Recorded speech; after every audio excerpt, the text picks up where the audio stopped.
мастер-класс по изготовлению марионеток из подручных материалов. Соломки, яйцо от киндера, маркер, ножницы, канцелярский нож, линейка, прозрачный скотч, клубок тонких ниток, иголка с ниткой, зажигалка. Аккуратно делаем отверстие по размеру соломки на одной из донышек яйца.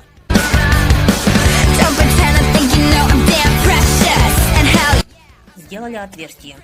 На другой стороне донышка делаем отверстие иголкой. Берем соломки, отмечаем маркером, режем. Что должно получиться?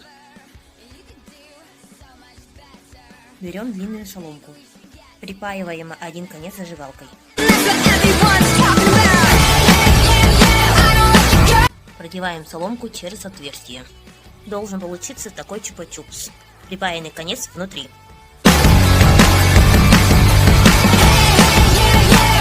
Берем чупа-чупс. 4 соломки по 5 сантиметров. Это для рук.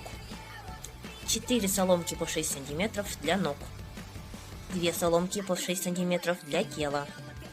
Берем 2 соломки по 6 сантиметров и приклеиваем скотчем. Сначала с одной стороны, затем с другой стороны. Соединяем руки и ноги. Берем нитки. Отрезаем 2 отрезка по 40 сантиметров. Далее нужно продеть нитки через трубочки. Продеваем нитки через ноги, приклеиваем нитки скотчем на ногах. Продеваем нитки через руки. Приклеиваем скотчем, как на ногах. Обратите внимание, чтобы нитки не были стянуты. Отрезаем лишнее. Чтобы руки не ездили по сторонам, заклеиваем скотчем на плечах. Проверяем куклу на подвижность. Кукла собрана. Маркером можно нарисовать лицо. Нарисовали симпатичную мордашку. Берем 2 соломки. Ставим крестиком, приклеиваем скотчем. Берем нитки с иголкой. Берем нашего человечка и иголку с ниткой. Продеваем иголку с ниткой через отверстие в голове. Конец нитки завязать узелком. Нитку продели. Отрезаем. Берем конец нитки и завязываем посередине крестика. Голова привязана к крестику. Дальше будем привязывать руки и ноги. Берем иголку с ниткой и завязываем на конце узелок. Нитку лучше взять подлиннее. Продеваем иголку с ниткой таким образом. Продели. Отрезаем нитку. Делаем так же с другой рукой. С ногами иначе, чем с руками.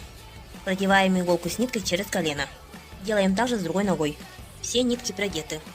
Осталось завязать нитки к нашему крестику. Закрепим наши руки к крестику. Приклеиваем нитку скотчем. Обращаем внимание, если нитки оказались слишком длинными, их можно замотать вокруг палочки. Вот таким образом. Руки и ноги закрепили, давайте испробуем. Вот и наша куколка готова. Вот он двигает ногами, вот он двигает руками. На этом у меня все. Не болейте, друзья. Будьте здоровы. Пока-пока.